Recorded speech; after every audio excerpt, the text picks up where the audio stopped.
Halo Sobat Gemilang, salam genre. Nah, di sini kita akan podcast dengan episode ketiga. Nah, di sini aku Naura Saratusita dan ada narasumber keren yaitu ada Kak Rian dan Kak Naila. Hai. Nah, teman-teman, di sini kita akan membahas tentang tantangan pemenuhan gizi pada remaja nih. Nah, sekarang kan banyak sekali remaja-remaja yang sering banget makanan instan, junk food dan sebagainya. Nah, di sini kita akan membahas bagaimana kita sebagai remaja hidup sehat dan higienis tentunya ya. Kita kan walaupun makanan instan kita nggak boleh asal memilih. Nah, di sini Kak, tantangan utama dalam pemenuhan gizi itu ada apa sih? Kayaknya ini mau jawab aku dulu apa Rian dulu? Mungkin dari Kak Naila dulu. Oke, dari aku dulu ya. Oke, sebelumnya teman-teman pastinya udah kenal nggak nih sama aku? Aduh, di sini tapi aku sebagai forum genre Kecamatan Blora ya teman-teman, bukan sebagai duta genre Kabupaten Blora tahun 2024, tapi aku juga ngerapel juga nggak apa sih teman-teman. Dan mengenai tantangan pemenuhan gizi pada remaja saat ini, ya yang seperti Naura katakan tadi ya teman-teman, banyak sekali remaja, terkhususnya remaja putri itu terkadang sering makan makanan junk food, kemudian suka makan seblak ya teman-teman semuanya, dan kadang gak ngelindur apa namanya, dia itu jadi terlena, jadi jarang makan sayur, pemenuhan gizinya juga kurang seimbang.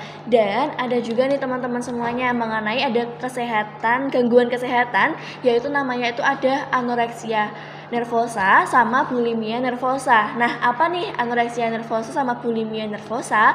Kalau anoreksia nervosa ini, seseorang ini merasa bahwa dirinya itu gemuk teman-teman semuanya. Jadi kalau padahal dianya itu ideal, tapi dia merasa bahwa tubuhnya ini gemuk.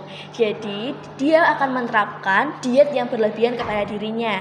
Terus kemudian yang bulimia nervosa itu dia merasa bahwa badannya ini ideal, tapi dia ini sangat takut gemuk teman-teman semuanya. Jadi dia tetap menerapkan pola diet yang pada di dirinya, padahal dirinya ini udah sehat-sehat aja, dirinya ini ideal gitu, tapi karena dia sangat takut menjadi gemuk, jadi dia menerapkan pola diet yang tidak sehat juga. Seperti itu banyak sih terjadi kepada remaja kayak gitu. Berarti dia secara berlebihan itu juga nggak bagus ya? Iya, kalau yang tadi anoreksia nervosa sama bulimia nervosa itu banyak terjadi di kalangan ciwi-ciwi nih Mbak Naura. Oh. Jadi kayak gitu ya, kalau dia sering merasa itu ya badannya gemuk, insecure kayak gitu. Jadinya kadang cewek-cewek diet over gitu iya, ya. betul. Kan karena cewek itu sukanya insecure ya, overthinking, kepikiran dan lain sebagainya. Terus dia kepikiran bahwa kayak gemuk ya. Enggak dia lihat kayak gitu. Jadi ya itu merupakan salah satu gangguan sih teman-teman ya. Jadi kita harus love ourselves, kita harus tetap mencintai diri kita sendiri, bahwa diri kita ini bagus, diri kita ini baik, kita ideal, kita bahagia dan lain sebagainya. Kita juga harus bisa menerapkan afirmasi positif kepada diri kita. Kalau kita menerapkan afirmasi positif itu, kita akan menjadi orang yang positif juga gitu sih. Perlahan-lahan kita akan menjadi apa yang kita ucapkan.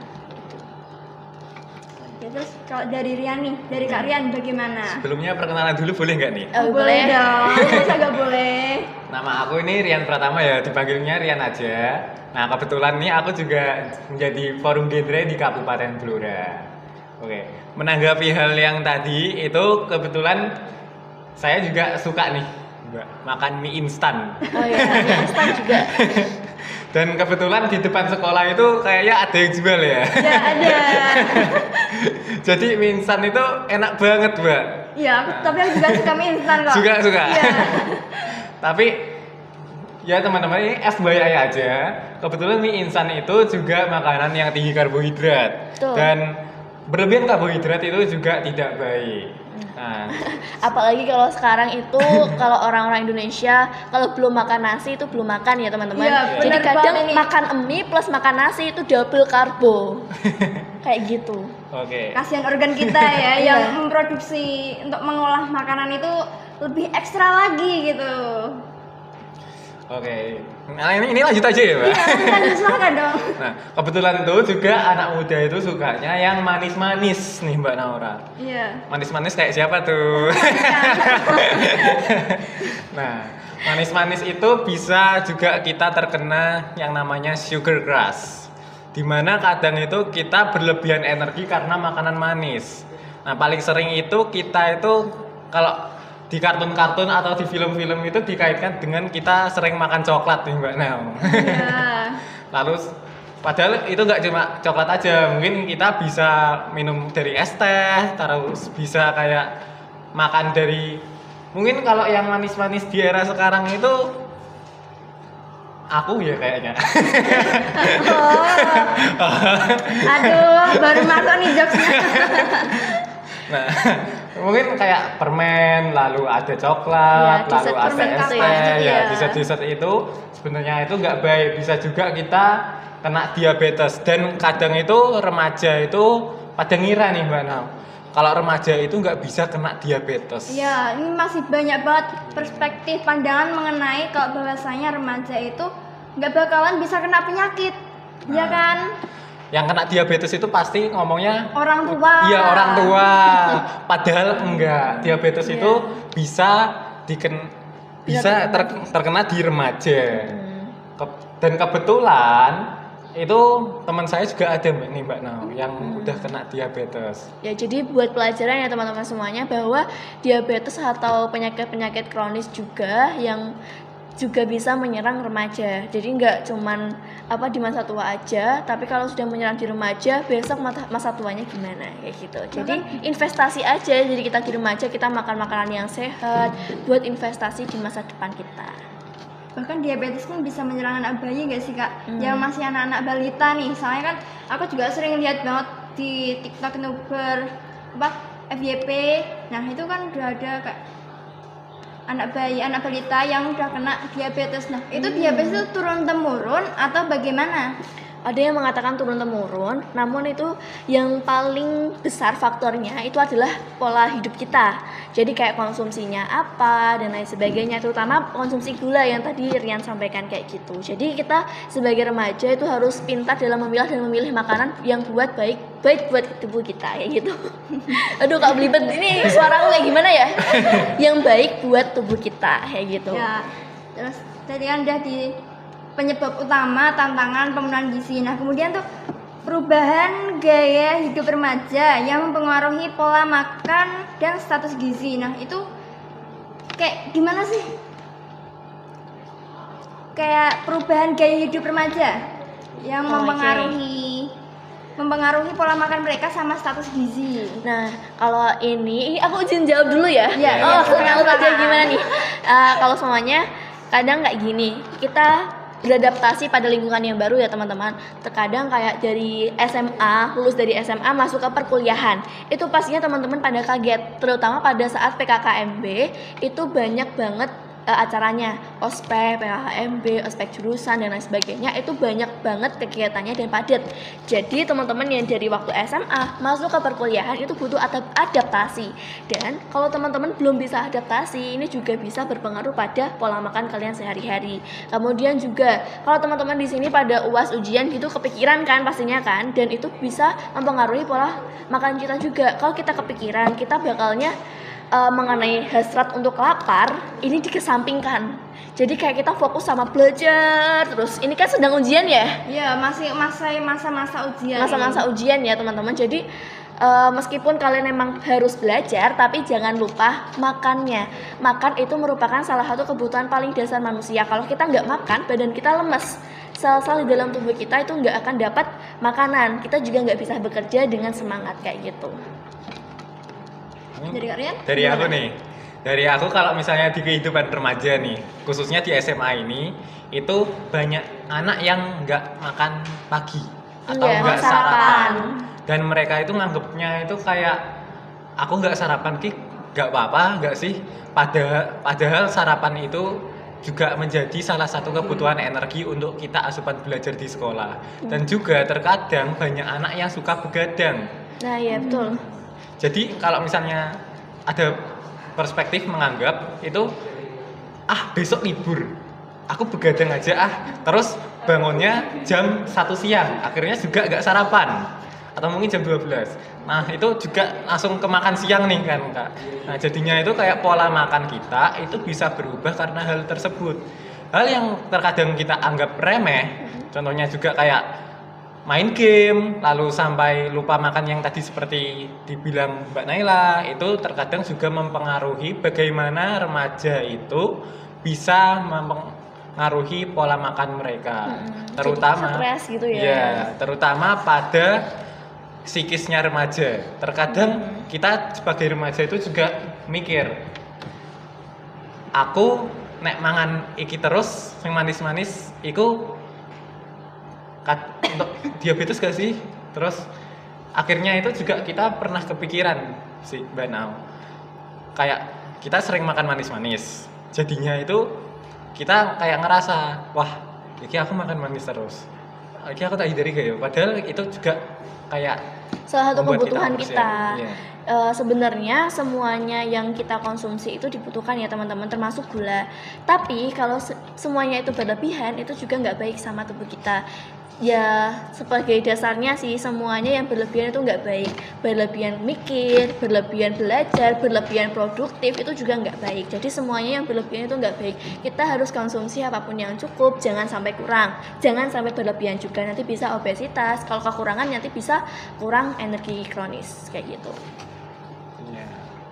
Nah, jadi kan semua yang berlebihan juga nggak baik ya.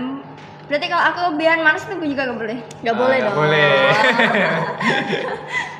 Nah, Kak, ada nggak sih aplikasi atau website yang dapat diakses remaja untuk mengetahui kandungan? Aku pernah dengar cek klik. Iya, klik. Iya, Iya. Kemasan, label, izin edar, dan kadaluarsa itu cek klik ya teman-teman. Itu merupakan salah satu dasar kalau kita mau beli jajan. Kalau teman-teman beli jajan nggak ngecek kliknya itu tadi dari kemasan, label, izin edar, dan kadaluarsa, nanti kalian baru sudah beli, baru mau lihat cek kliknya itu, ternyata kadaluarsa. Jadinya kita gak jadi makan gitu ya teman-teman. Jadi sebelum kita beli, lebih baik kita ngecek dulu apakah ini masih bisa dimakan, masih baik untuk dikonsumsi, ataukah masih udah kadaluarsa. Ini izin edarnya ada enggak, terus halal atau enggak ya teman-teman. Buat kita yang muslim juga, kalau enggak halal ya aduh nanti kita tanggungannya sama yang di atas ya teman-teman. Kemudian ini ada salah satu aplikasi juga Naura, namanya itu Health Heroes by Nutrihan. Itu kita kalau Gen Z kan sukanya nge-scan barcode ya teman-teman ya. Jadi kalau teman-teman mau jajan kayak yang ada di Indomaret, di toko-toko yang ada barcode-nya, itu teman-teman bisa langsung scan aja melalui aplikasi Health Heroes by Nutrihan. Nah, nanti di sana itu akan ada spesifikasi mengenai apakah jajan yang akan kita beli ini sehat atau enggak melalui rating bintang teman-teman. Setelah kita scan, nanti akan ada tampilan bintang berapa per berapa. Jadi ada bintangnya itu kalau nggak salah itu ada 5. Kalau 2,5 kan berarti biasa aja. Kalau bintang 1 berarti tidak sehat. Kalau bintang 5 berarti sehat banget. Soalnya terkadang itu ada beberapa minuman atau makanan yang klaimnya itu sehat, namun ternyata setelah kita scan itu ternyata tidak sehat. Kayak gitu ya teman-teman. Jadi kita harus tetap pintar dalam memilih dan memilah kayak gitu. Berarti yang bintang-bintang itu yang di aplikasi itu yang berarti dari pusatnya atau ada orang yang memberikan Enggak, dari penilaian? pusatnya. Gitu. Jadi kalau semuanya ada orang yang memberikan penilaian nanti kan jadi nggak fair juga ya. Nah, jadi itu memang udah ada pakemnya, nggak pakem siapa namanya, udah ada pusatnya. Jadi supaya kita sebagai remaja bisa memilih dan memilah makanan yang baik atau enggak kayak gitu. Jadi aman aja, jangan khawatir, tenan nggak sih masa bintang 1 kayak gitu ya. Memang bener teman-teman. Jadi kalau udah bintang 1 di bawah bintang 2,5 mending nggak usah dibeli aja, beli yang lain aja. Langsung. Dari kalian ada tanggapan? Tanggapan aku sih, kalian para remaja harus mencoba aplikasi ini sih. Iya, Ya nggak, Mbak? iya betul. Dan itu bermanfaat banget kok teman-teman. Dan itu kalau kalian sering nge-scan barcode, itu nanti kalian akan mengumpulkan poin-poin. Jadi seru gitu loh. Kita nggak cuma nge-scan buat tubuh kita aja, tapi kita juga bisa mendapatkan poin-poin tersebut. Jadi kita bisa bermain di aplikasi tersebut gitu. Gitu sih Nau, langsung aja. Iya. Nah, ini kan dari udah ada aplikasi sebagai penyebab utama, ternyata tadi itu ada yang kelupaan. Nah, dampak dari kekurangan gizi Kekurangan pada gizi remaja. ya? Iya, itu apa toh? Ini Rian dulu aja deh. Wah, dampak kekurangan gizi Yang di paling remaja. umum dulu deh. Yang paling umum dulu, nah itu biasanya itu kalau dampak kekurangan gizi bagi remaja, itu kalau didampak kesehari-harian kita ya sebagai remaja, sebagai pelajar di SMA Negeri 1 Blora ini. Nah terkadang itu kita merasa lemas kan, kita nggak semangat belajar, kita merasa lemas. 5L ya. Iya, letih lesu, lemas, lalu apa Lemah, lagi? letih, lesu, lelah, lunglai. Lelah mulai. Nah, kadang itu kita juga kayak pengen waktu untuk bagaimana kita memahami diri kita sendiri. Padahal itu juga terkadang menjadi salah satu hambatan kita dalam belajar gitu Mbak Naila. Nah, seperti yang tadi Mbak Naila omongin nih, kadang itu untuk kita sebagai pemenuhan gizi itu juga harus dipenuhi. Dalam artian makanan yang kita konsumsi itu juga harus diperhatikan karena itu akan berpengaruh dalam kehidupan kita sehari-hari. Kalau misalnya kita makan makanan yang enggak sehat, kita bisa overthinking. Iya. Benar banget. Dan itu juga mempengaruhi. Mungkin Mbak Nau pernah mikir, wah aku wis mangan seblak telung porsi, aku wis mangan es teh telung gelas gitu. Mungkin pernah ya Mbak Nau? Ya. Nah itu kan juga sebagai salah satu pengecualian untuk overthinking ini kan Mbak. Jadinya seperti itu aja. Mungkin kayak menghambat kita dalam prosesi belajar seperti itu. Terus sekarang Kalau yang disebutkan Rian tadi yang dari 5L itu merupakan tanda-tanda dari anemia ya teman-teman ya. Kekurangan zat besi, terutama pada remaja putri ya teman-teman semuanya. Karena kan tadi remaja putri itu kadang pengen makan makanan yang enak di lidah aja, tapi ternyata makanan tersebut itu tidak baik buat tubuh kita dan menjadikan makanan itu jadi makanan yang suka kita makan dan kita terlena, kita nggak pernah makan sayur dan lain sebagainya. Padahal sayur itu sangat penting pada tubuh kita supaya kita terhindar dari anemia teman-teman. Terlebih lagi kepada teman-teman remaja putri, karena teman-teman remaja putri itu kan mereka menstruasi setiap bulannya ya Naura ya. Jadi darahnya dibuang, takutnya nanti kita kekurangan hemoglobin kayak begitu, zat besi kayak begitu. Jadi itu sangat penting ya teman-teman supaya kita juga tidak terkena 5L tersebut, lemah, letih, lesu, lelah, lunglai, yang bisa menghambat kegiatan kita atau aktivitas kita sehari-hari seperti itu. Dan ada juga nih semuanya kalau kita kekurangan nutrisi ya teman-teman, terutama pada remaja, kalau itu diteruskan dan sampai mau menghadapi ke pernikahan, mau merencanakan kehamilan, itu kita harus ngebooster dengan adanya makanan-makanan yang bergizi. Kenapa? Kalau tubuh kita ini kekurangan gizi, bagaimana dengan anak kita yang akan kita kandung besok seperti itu? Jadi nanti malah anak kita nggak dapat nutrisi dari tubuh kita, tapi nutrisinya nanti digunakan pada diri kita sendiri seperti itu, dan itu bahkan berbahaya kepada anak-anaknya, kemudian pada ibu hamil juga sangat berbahaya. Jadi gizi ini harus memang dipenuhi pada remaja. Maka dari itu ada MBG, bahkan bergizi gratis. itu juga untuk pemenuhan gizi-gizi pada remaja kayak gitu, supaya ya besok tidak ada resiko melahirkan anak-anak stunting. Karena resiko anak-anak stunting itu terkadang karena lila atau lingkar lengan atasnya itu kurang dari 23,5 kayak gitu.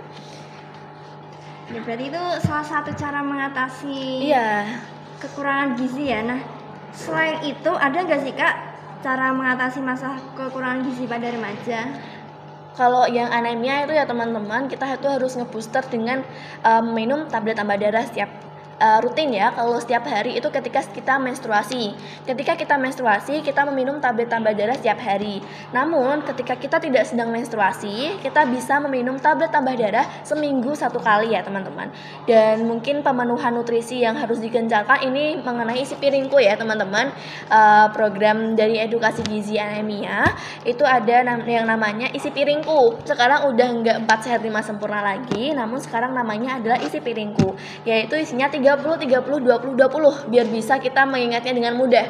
30 ini makanan pokok, 30% lagi itu sayur-sayuran, 20% lauk pauk, dan 20% buah-buahan. Jadi semuanya seimbang. Kalau 4 sehat 5 sempurna itu semuanya ada, namun takutnya nanti kapasitasnya salah satunya ada yang berlebihan kayak gitu.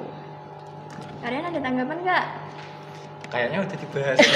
Aduh, ini nanti jangan aku duluan ya, Rian duluan, aku nanti ada yang nambahin aja. Gak apa-apa, Mbak Naila duluan juga gak apa-apa kok. Aduh, sorry ya. Nah, teman-teman, ternyata kita sudah ada di penghujung podcast kali ini. Nah, Oh udah. iya, kita sudah banyak berbincang tentang pemenuhan gizi ya. Iya. Kita nggak sadar sampai kita udah berapa lama ini di sini. Iya nih. Habis ini mau nerima MBG teman-teman. Makan siang habis ini kita makan siang. Iya. Atau mungkin dari teman-teman yang live streaming ini di sini ada yang mau ditanyain langsung tulis di kolom komentar aja Kak. Iya, nanti atau bisa sampaikan di DM Iya, Instagram benar sekali. atau langsung DM IG ku atau IG-nya Rian juga bisa. Itu aja. Stay tune terus di podcast PR Gemilang teman-teman. Nantikan keseruan-keseruan lainnya dengan materi-materi seru lainnya. Dan sampai jumpa. Dadah teman-teman.